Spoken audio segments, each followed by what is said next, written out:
that's one way of getting involved. Understand, get someone to put the money into the transaction. You bring your skill set, you bring the deal, and you get the deal done.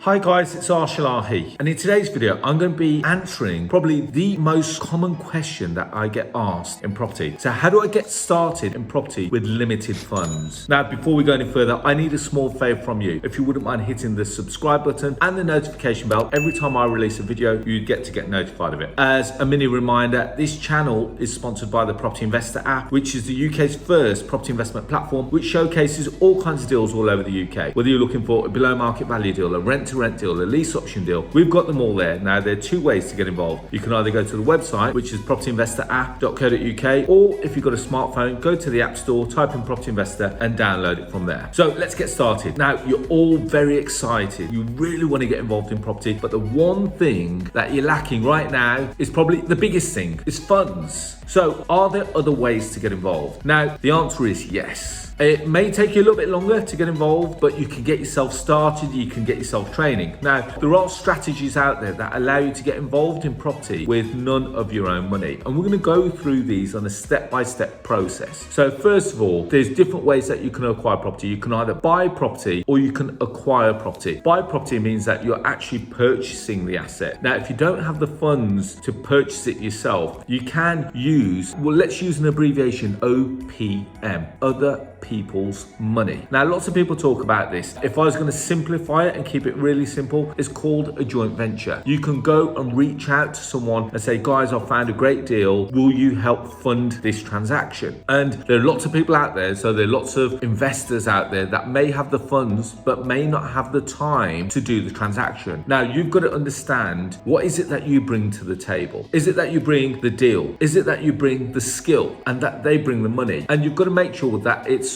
a pretty well-made relationship. Now, I'm going to put a disclaimer that this is not financial advice, and you do need to make sure that you've got a legal financial advice and you go off and get legal advice before you start going into a relationship, a business relationship with someone. So I always suggest that before you start this, make sure that your visions align. Who are they? What are they about? What's their track record? What's your track record? And make sure that your visions align before you start this journey. So it's great that they've got the money, but you need to make sure that you both are working towards the same goal. So that's a big key takeaway for you. Yes, they've got the money, but do your visions align? So when we talk about visions align, we're talking about who's going to put the money in, how long are they going to put the money in for, what are they expecting in return? Are they wanting an equity stake in the property? Are they wanting cash flow from the property? Are they wanting longevity from the property? So what an investor wants to know is that how they're going to put their money in, what are they securing it against, and what are they getting in return? So lots of people offer them a return on their investment. So it could be 10% on their money per annum. It could be 10, 12, 15. I've seen some people offer crazy up to 20% on their money. Other parts will say, well, in actual fact, yeah, I'll take a smaller return, but I also want an equity stake of the business. So that's something that you also need to factor in. Is that worth you doing? Or do you just give them a monetary return on their money? So that's one way of getting involved. Understand, get someone to put the money into the transaction. You bring your skill set, you bring the deal, and you get the deal done. This is something that you may not have been able to purchase without the interaction of this person. So you've got to really create a win-win for all parties involved. Now,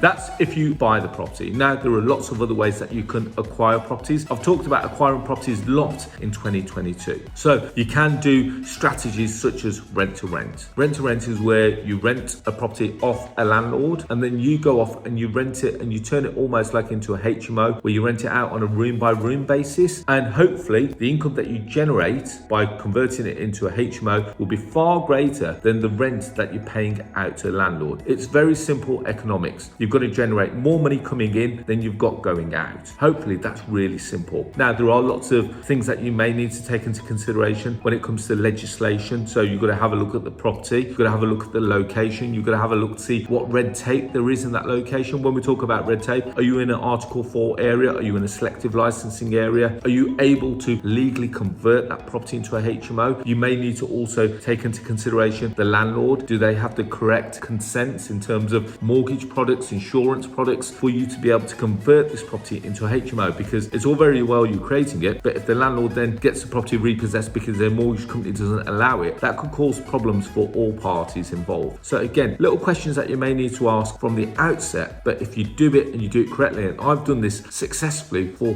many years, and you can build up quite a large portfolio of properties very quickly. Now, one of the benefits of doing rent to rent and some of these more strategic strategies which allow you to acquire properties with low capital is that, first of all, you don't need a 25% deposit. So when you purchase the property, you require 25% deposit, then you've got to go off and get a mortgage and all that kind of stuff. With rent to rent, there's none of that, because literally just a handshake. Hi, my name's Arsh. Hi, you're the landlord. I understand that you've got a property to rent. Will you allow me to rent it off you for a period of time? This is who I am. This is what I'm going to do. And literally, you can walk out of that meeting with the keys in your hand. Sounds crazy, doesn't it? But I've done it multiple times. In actual fact, I've been in scenarios where the landlord's actually thrown the keys at me and said, I'd never want to see the property again. Take it, do whatever you need to do with it, and just make sure you keep paying me. So that's rent to rent. Now we can go on and we can do a further extension on that, and we can then create something called a purchase lease option. It's a lease option or a purchase lease option, depending on the terminology that you want to use. Now with a purchase lease option, it's very similar to a rent to rent. The only difference is that you attach the option to purchase on the property and you agree the price today. So for argument's sake, let's just imagine that you're leasing the property off a landlord, let's say for £1,000 a month. Now that property hopefully is going to generate around £2,000 or £2,500 a month. So the £2,500 a month that you've got coming in, you're going to pay your landlord £1,000. You're then going to perhaps pay your bills, which is, electricity, gas, water rates, broadband, cleaner, just to name a few. Let's say that's going to be around £500 a month. It means that you're going to be left with £1,000 cash flow every month. Sounds great. Now, you may find that this property is going really well and you actually want to purchase this property. You want to own this property. Now, what you can do is at the start of the negotiation, say to the landlord, well, in actual fact, yeah, I'm happy to lease it, but also during that period, so whatever period that you agree, remember you can do 3, 5 or 7 years on a rent to rent. You could say that within that period, how about I buy the property off you and you agree a price today? Let's just imagine that the purchase price, the market value today is £100,000. Now you might think that in 7 years time, that property may be worth £130,000. So you've got an option where you can actually say to the owner, I'll give you £100,000 for it, and we lock that price in today. Now the benefits of that for you is that when you come to purchase it in 7 years time, you may be buying that property below market value, as well as that you've generated a load of cash flow along the way. Remember, if that property generates £1,000 a month for the next, let's say 7 years, which is 84 months, that's produced £84,000 of cash flow. Remember, this is all hypothetical, but it's produced £84,000 worth of cash flow. Now remember, if you've locked in the purchase price at £100,000, when you come to purchase it, you could use all that cash flow to purchase that property, which means that you're going to need a very small deposit to purchase that property. So not only have you purchased it way below market value because it's now worth 130 where you're purchasing it at 100, but the property has allowed itself to generate a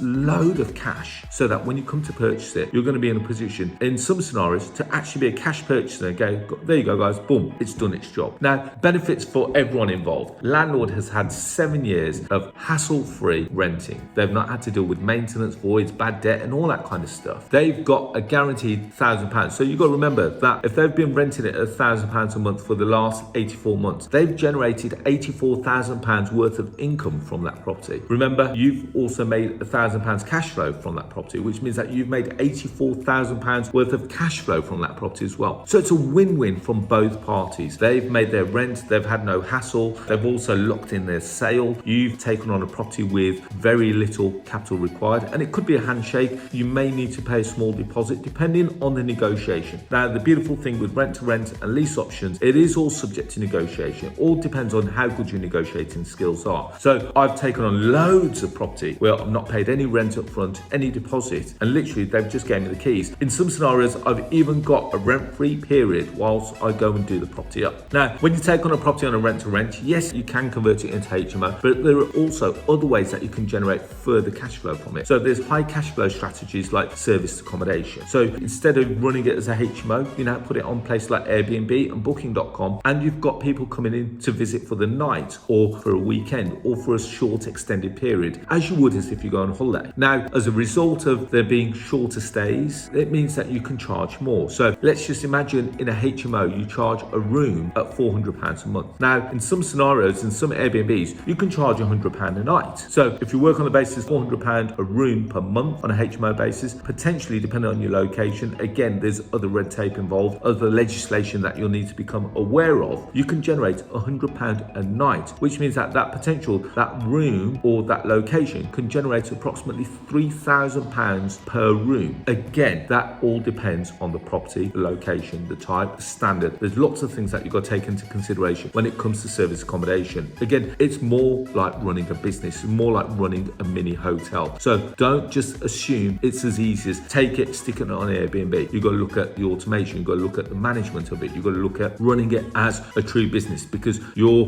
business is only as good as its reviews. You get one really bad review, chances are that's going to affect your next few bookings. Think about it from a holiday point of view. When you go on holiday, what's the first thing that you look at when you look at a hotel? Generally, you look at the reviews. And if the reviews are bad, that's going to have an impact on whether you decide to book that hotel or you start looking at other hotels. And it's exactly the same with Airbnb. So I've kind of given you an overview of the kind of things that you can do, even though you haven't got the capital to get started and start buying properties. But there are lots of ways that you can generate cash flow from it. So let's just have a mini recap. If you haven't got the funds and you want to raise the funds, you can go off and do joint ventures with other investors. If you want to acquire property and you don't want joint ventures, you can do rent to rent. You can do lease options. And by taking these properties on, you can then either convert them into HMOs or service accommodation. So I really hope that small snippet of business advice is going to allow you to go off and start thinking about the different ways that you can go off and acquire property. Everyone can do it. Now, I'm going to let you know that if this has kind of whetted your appetite, come and join me on a webinar that I'm running. I've got 2 webinars remaining. One on Sunday, the 14th of May, 2023 at 7 p.m. and one on Sunday, the 21st of May at 7 p.m. And I'll be showing you how I've done this with multiple properties across the country. So we're looking at properties in Blackpool, we're looking at properties in Cornwall, so complete different spectrums of the country. And in between, we'll be looking at Liverpool, we'll be looking at Manchester, we'll be looking at Nottingham, we'll be looking at Wolverhampton and other locations in between. And I've done it across the whole country, showing you how I can take on other people's properties literally by a handshake. So if you're in that category where you don't have the funds to purchase and you want to acquire, definitely click on those links and they're going to be in the description below. I should mention here that rent to rent is not only for those that just can't get involved in property or don't have the funds to get involved, it's also for those that want to scale up their business. Again, buying property is a slow process, whereas when rent to rent, I can go in the morning, I can have it acquired in the afternoon, I can get started working on it tomorrow. So it's a real great way to ramp up your business and get you generating further cash flow, even though you're already involved in property. So there we have it, guys. As I mentioned at the start of this video, we are sponsored by the Property Investor app, which is the UK's first property investment platform, which showcases all kinds of deals all over the UK. Whether you're purchasing properties below market value, rent to rent, lease options, we've got them all there. Now, there are 2 ways to get involved. You can either go to the website, which is propertyinvestораpp.co.uk, or if you've got a smartphone, go to the App Store, type in Property Investor. Now, if you like more free content like this, I release podcasts every Tuesday at 6 a.m. They're called The Property Rebel. Go and check us out. We're on Apple Podcasts, Google Podcasts, Stitcher, Spotify, just to name a few. And finally, I am on all social media platforms, so why not connect with me on Facebook, LinkedIn, Instagram, Twitter, and TikTok, all under the handle of Arsh.